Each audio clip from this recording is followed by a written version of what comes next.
Hopefully you've already seen my review of the Tesla Model 3, but if you haven't, I'll pop a link to it up there. Anyway, I touch on the infotainment system in there and how much I like it, but I wanted to do a bit of a deeper dive into that infotainment system, and which is the main control system for the car. Obviously you haven't got many knobs, buttons, dials, switches inside the car, so most of it's done from this system. So I really wanted to just spend a little bit of time and show you through that. Please, please, please give the video a thumbs up. And if you're one of the people that's watching this, one of the 95% of people that's watching this that's not already subscribed to my channel, please subscribe and hit the notification bell, and then you get to see more of this content. Thanks. Okay, so here's the infotainment system. At the moment I've just got in the car, and when you first get in, this is what you've got. So you can open the front, you can open the trunk, you can lock the car, you can unlock the car. You've got the maps over here. I've currently got like the satellite imagery turned on, but you can also turn that off. This thing is so responsive, it's unbelievable really. You look at that and the way you can just zoom in and out, it's fantastic. Here you can see I'm in Birmingham. Today I'm going to be heading back towards Heathrow, so let's just search for that. So I'm just going to put Tesla West Drayton. Yesterday I used the auto parking, which was absolutely insane bananas. I was backing into a space over at Resorts World in Birmingham, and I just noticed this thing came up, turn auto park on, and the steering wheel spinning around, and it just does it all itself, and it was bananas. I must admit I had to use the brake at the end because I lost my bottle, but I should have kept going with it. But yeah, the sat nav's absolute simplicity, and it's telling me that it's 105 miles. It's going to take an hour and 52 minutes, and if I left now I'd get there at 11:11. Up here you can see how much range we've got in the car, which is 259 miles. Right, so on here as well we've got the cameras. So you've got rear view camera and then 2 side facing cameras, which are absolutely fantastic. The quick menu, so this is one you tend to use when you're driving. When driving, by the way, your speed is up here, so you've got nothing in front of you, as you probably know. I got used to that within about 3 seconds, but I do think like a little heads up display over here wouldn't be a bad thing. So I can imagine some people don't get used to it so quickly, and it does keep your eye on the road more if you've got a little heads up display. Exterior light controls, so you've got your automatic, full beam and all that sort of jazz. Steering wheel mirror controls, window locks, display brightness, I'll pump that up a bit, autopilot settings. So all your standard stuff is here. Your driving modes, you've got chill or standard, steering mode, comfort, standard, sport. The steering's actually really nice. It's quite firm in standard. It's firmer than I probably expected in standard, and it's probably the steering feel I hoped my BMW would have, but the BMW's slightly lighter steering feel. Stopping mode, creep, roll or hold. What hold does is it uses the engine braking to help regenerate the battery, which is great. You could do one pedal driving with this car, and around town last night I was doing one pedal driving, so that means you're not using the brake at all. You literally come, as long as you're not going too fast, you come off the accelerator and the car brings itself to a stop just using the engine braking. That means you don't go through many brake pads, and you're also helping to recharge the battery, so that's good. Slip start, use this vehicle to help free the vehicle stuck in snow, sand or mud. You've got all your display settings there. You get it to go into night mode so it goes dark, all your locks and that kind of stuff. My phone, I've got a key card, which is basically, it's just a black Tesla credit card, but I've paired it with the phone, and it means I don't have to do anything. I literally walk up to the car with my phone in my pocket and open the door and get in and put it in drive, and you're off. You are in and out, in and off in this car in probably 2 seconds. What's really weird is when you stop, because you literally just put it in park and get out and walk off, and once you get about 10 meters away the car locks itself, and that's it. But you don't start or stop this car. There's no start button or stop button. It's just on, and then when you get out it just is off. So it's very, very odd in that respect. But yeah, phone, literally paired it with the app, and that was it, all done. All the normal sort of checks for the lights, auto high beam, and navigation settings. You've got everything you want to do there. It's all fairly self-explanatory stuff. Safety and security, service, so if you want to change your wiper blades, adjust your headlights, etc. And then you've got the software update. Okay, then over to media. It just pops this up. So I've got it set to my iPhone at the moment, so it will stream Bluetooth. It's really simple to use, and if you want more, you just flick up and you've got your radio stations and all that jazz, excuse the pun. The wiper settings are there. We'll come back to this in a sec, so I haven't actually gone through that yet. Aircon controls are here. You can do it on voice commands as well. To use voice commands, you just press this right button and that pops up. This one does your volume on your stereo, and you can flick tracks and all the rest of it, and you press it to mute. It's really, really simple to use. You've got more aircon controls there, your seat heaters, then rear demist, windscreen demist, and then your volume over there as well. You can also do the volume on voice commands or use that little wheel, as I said.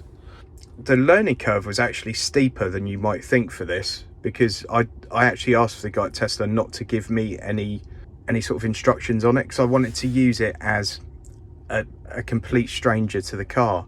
I didn't want to have a full briefing on it and then come and show you. I wanted to have to find things out for myself. Because what I really want to do with this review is review it as a car, not as an EV or as an iPhone or something. I want to review it as a car, and to me that's all part of a car and how usable it is and how easy it is.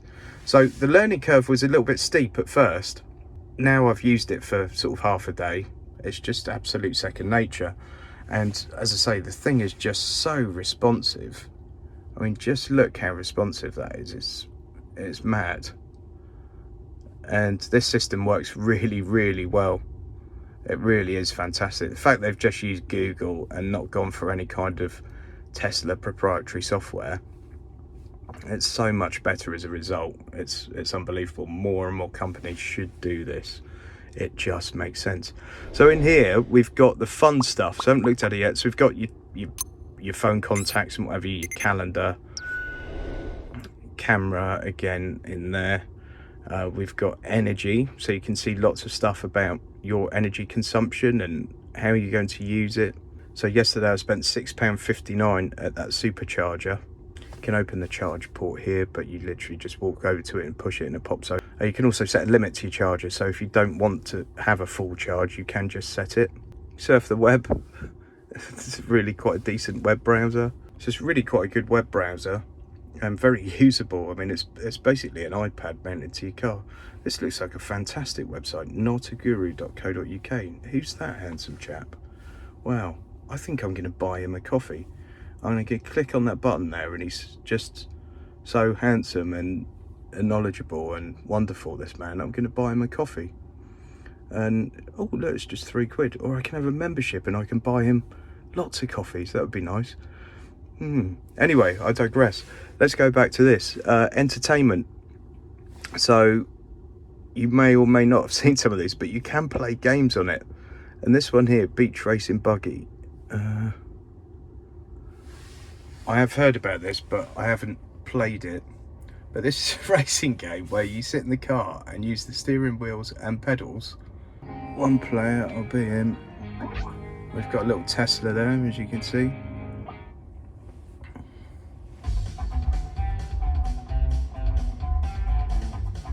Sorry if this is a bit shaky, by the way, but I'm holding the camera and trying to drive at the same time, so.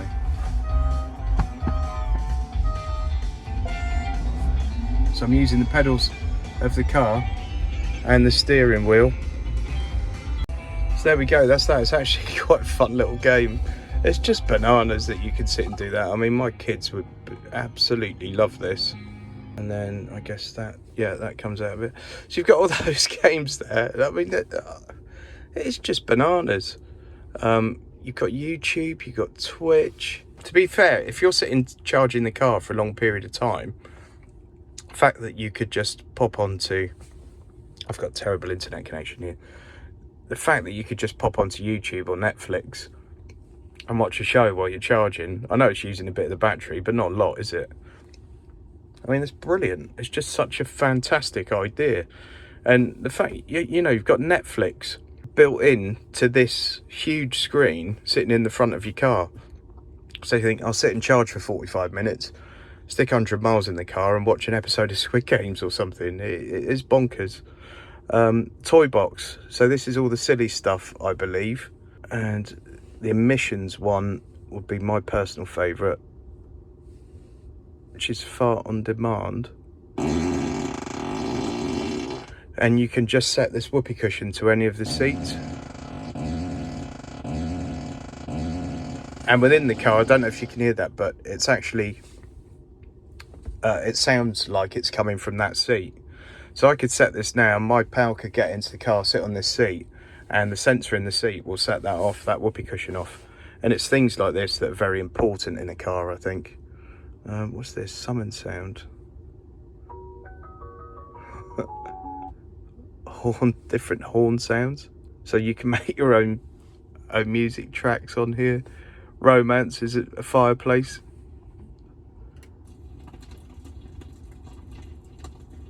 Crazy. I play some romantic music as well. Sketch pad. Obviously all a bit tongue-in-cheek, not to be taken seriously. I think that's a good thing. I think the car industry can be a bit of a serious place at times, and the fact that they're having a bit of a laugh with it is quite nice. So the other thing to note in the interior here, these are both QI charging pads, and they're a really good size. So I can't show you the iPhone because I'm actually using it to film this with at the moment. Yeah, it works absolutely fantastically. You just stick your phone on there. It's nice soft material, but it grips the phone brilliantly. And yeah, it just works straight away. There's no fiddling about them to get the phone in exactly the right place. It's really, really well done. And then the rest of the interior, you've got this very IKEA-like sort of plasticky wood, which I'm sure is some sort of recycled material. Strip of plastic there, soft dash. You've got a speaker going all the way along the front there, and some little speakers up here. Some more in the door. To open the doors, there's no handle, there's just a button. So there you go. What do you think? I just love this system. I'm sure that came across in the video, but I really, really like this system. I think it's so well done. And I think the fact they've integrated stuff like YouTube and Netflix in a car that you're going to sit and charge possibly for quite long periods of time is amazing. It's so good, so clever. Doesn't take itself too seriously. It's just mega intuitive to use. It just feels like an Apple device. I'll probably get loads of hate in the comments from Android fans, but it's just really, really well done and nice and easy to use. The voice commands as well make up for the fact that there aren't loads of knobs and dials, because the voice commands work so well, so quickly, that you don't really need the other stuff. And the main thing for me is having the little volume dial on the steering wheel, and you press it once to mute. It's just so simple and it works. So many manufacturers could take just a few tips from this, and the Google Maps thing, just why don't more of them use it? Why? It's just so easy, works really well. Google voice commands, brilliant. Just remember, only 5% of people watching this video are subscribed to my channel. So please, please, give the video a thumbs up and subscribe. You'll get to see more of this content, and hopefully you like this one, and hopefully you'll like some of that. I've got lots more car leasing content coming to the channel. So instead of one video every month on leasing, I'm going to be doing 3, as long as the normal comparisons, used car best buys and all that kind of jazz. You can go to my website, which is notaguru.co.uk. There are lots of ways you can support the channel there, like you can buy me a coffee, you can use my Amazon link. I'm going to put my Amazon link as a pinned comment and in the video description. Click through that, you go onto Amazon, buy everything in the normal way that you would, and Amazon throws a couple of pence my way, which helps me to invest in my equipment. Speaking of which, I need much better equipment for some of these car reviews and things. So I've got a real purge at the moment. I'm not taking any income from YouTube. Everything I make at the moment is going to go into new equipment. So please help me with that. If you like this video, you might like this one. This is the review of the Tesla Model 3. So where I've actually got the car and I'm out driving in it, and I tell you what I think of it as a car. Not just as an EV, but as a car. and I hope you're going to like that one. Check it out. Thanks.